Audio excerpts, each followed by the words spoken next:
Agora, eu não posso terminar sem mencionar a principal lição que vem do lugar santíssimo.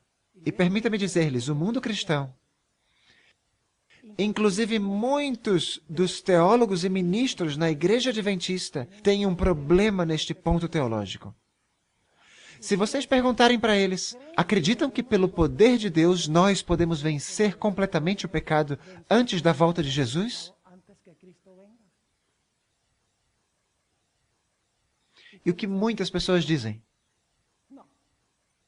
Não podemos vencer completamente o pecado antes da volta de Jesus. Essa é a resposta que muitos dão. Eu não sei, talvez estejam lendo esse versículo. Vocês conhecem esse versículo que diz: quase tudo posso em Cristo que me fortalece? Ah, não, eu errei. Tudo posso, menos vencer o pecado em Cristo que me fortalece. É isso que diz? Não, não é isso que diz. O que é que o texto diz? Posso todas as coisas em Cristo que me fortalece. Não, mas a carne é fraca, é o que dizem. Então você está dizendo que a sua carne fraca é mais poderosa que Deus. Você está dizendo que Deus não tem o poder para me dar a vitória sobre o pecado. Porque sua carne é tão poderosa, sua carne é tão forte, que você não pode vencer o pecado. Nem sequer Deus pode te dar o poder para vencer o pecado na sua vida. Irmãos e irmãs, eu quero ler com vocês esta citação muito interessante. Vocês sabiam que o santuário vai fechar? O ritual do lugar santíssimo vai terminar e quando for encerrado, e quando for fechado o ritual no lugar santíssimo, Jesus Cristo vai trocar suas vestes sacerdotais para suas vestes reais. E logo virá o tempo de angústia, qual nunca se viu na história do planeta Terra. E tem gente que não gosta disso. Durante esse tempo, teremos que viver sem intercessor, porque Jesus tirou suas vestes sacerdotais. E tem gente, eu tive um companheiro que uma vez me disse, como é que o senhor sabe que Jesus vai tirar as vestes sacerdotais? Onde é que diz isso na Bíblia que Jesus vai tirar essas vestes? Então, eu, a minha maneira diplomática, como de costume, disse, se você usasse um pouquinho da massa cinzenta que Deus te deu, você mesmo poderia encontrar a resposta a essa pergunta. Eu disse, e ele me perguntou, como assim? Eu disse, olha só, eu vou perguntar, qual é a função que Cristo está desempenhando hoje? Ele disse, bom, oficiando como sumo sacerdote. Eu disse, isso mesmo. Uma pergunta, uma resposta, está bem. Se ele está oficiando como sumo sacerdote, como é que ele está vestido? Bom, está vestido como sumo sacerdote, é lógico. 2 a 2. Segunda pergunta, segunda resposta. Agora, terceira pergunta. Quando Cristo voltar do céu, como é que ele vem vestido? Uau! Agora ficou calado. Porque eu havia colocado contra a parede. E logo diz. Bom, Apocalipse 19 diz que ele vem vestido como Rei dos Reis e Senhor dos Senhores. E eu digo, bom, se vem vestido como Rei dos Reis e Senhor dos Senhores, antes disso, tem que ter trocado de roupa. Sim ou não? É simples. O espírito de profecia é claro quanto a isso. Jesus vai terminar a purificação do santuário. E escutem isso. Jesus não nos vai purificar dali nada do que não tenha sido purificado aqui. Enquanto purifica o templo no céu dos pecados do seu povo na terra deve purificar o templo da alma pela obra do Espírito Santo. Vou ler somente algumas citações bíblicas e em seguida vamos ler o que diz o Espírito de profecia. Notem o que diz, vamos pular esta, Joel capítulo 2 e os versículos 10 e 11. Joel capítulo 2 descreve a segunda volta de Jesus em poder e glória. E os versículos 10 e 11 concluem a passagem que está descrevendo a segunda vinda. E eu quero que anotem o que diz ao concluir esta passagem. Aqui diz, diante dele tremerá a terra, abalar-se-ão os céus, o sol e a lua se enegrecerão e as estrelas retirarão o seu resplendor. Está falando da segunda vinda, sim ou não?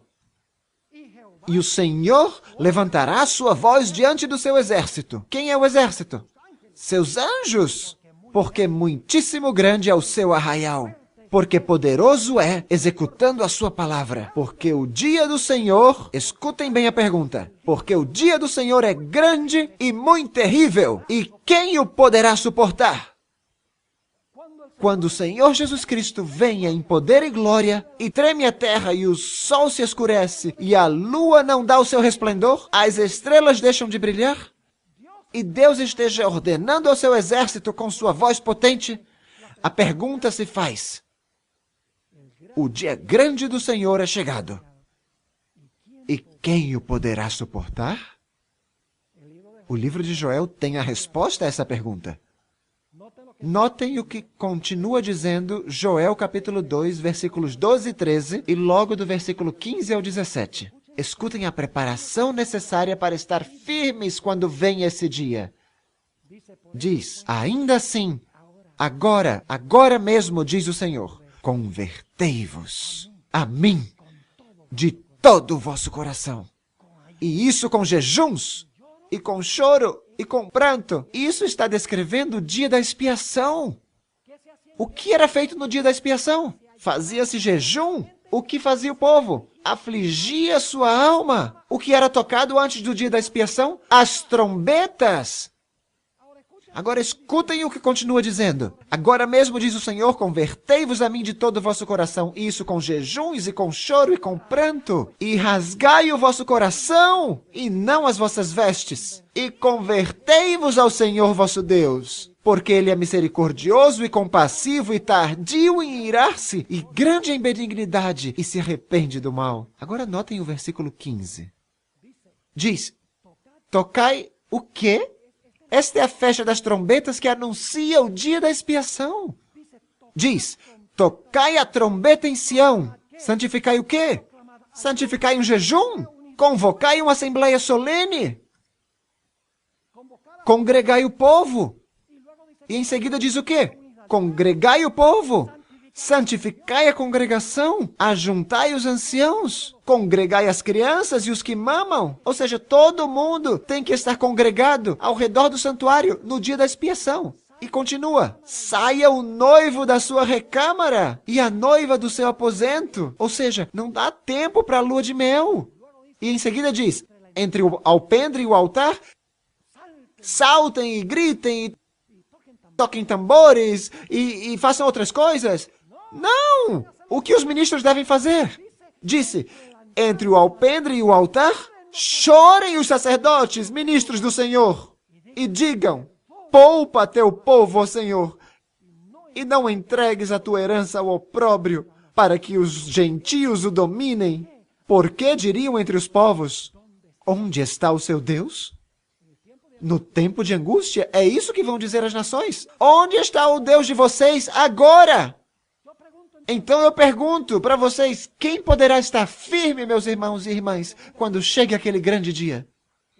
Nos versículos seguintes, fala-se da preparação necessária: congregar-se, afligir a alma, jejuar, afligir o coração, converter-se, arrepender-se. É isso que devemos estar fazendo agora.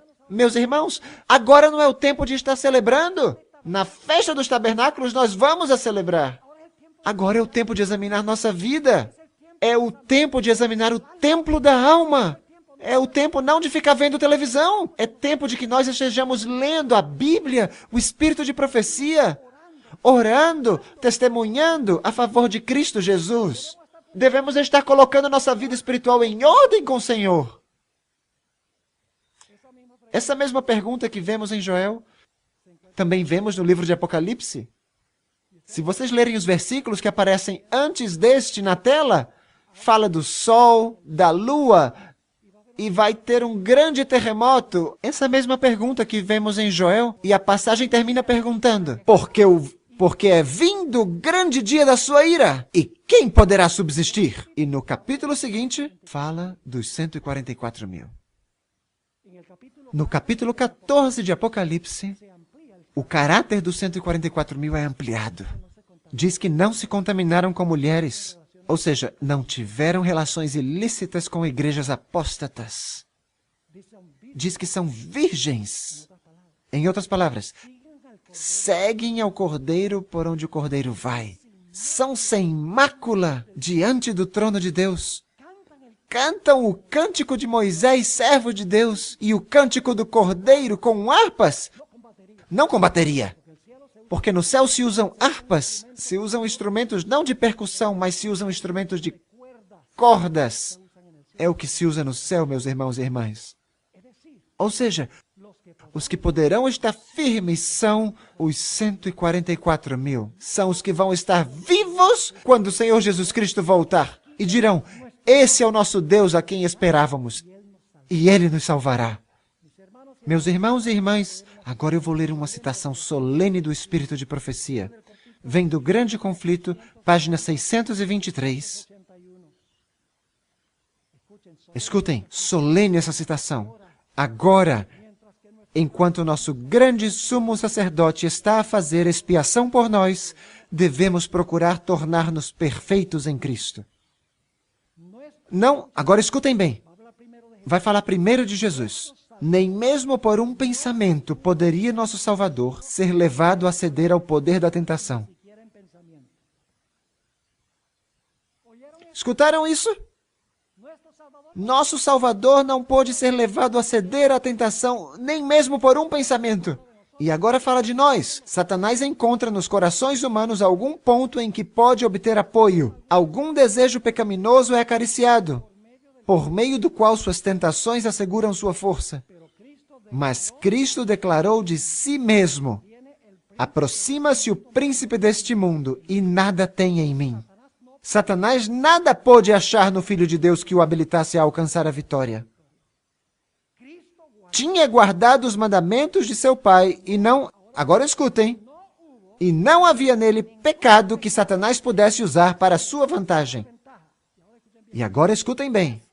Esta é a condição em que devem encontrar-se os que subsistirão no tempo de angústia. Nem sequer em pensamento. E vocês dizem, pastor, isso é impossível. Não, o que é impossível ao homem é possível a Deus. Porque se vocês dizem, meus irmãos, se nós dedicamos nossa vida ao que devemos dedicar nossa vida, nós vamos ser como Enoque.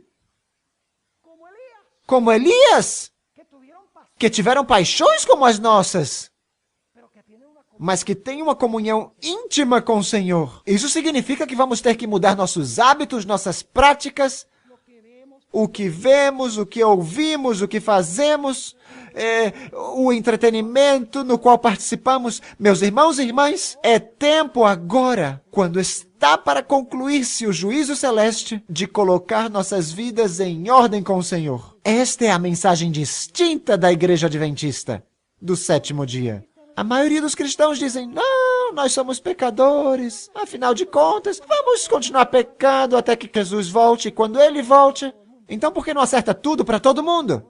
Meus irmãos e irmãs, para subsistir no tempo de angústia, vamos precisar de uma fé inquebrável.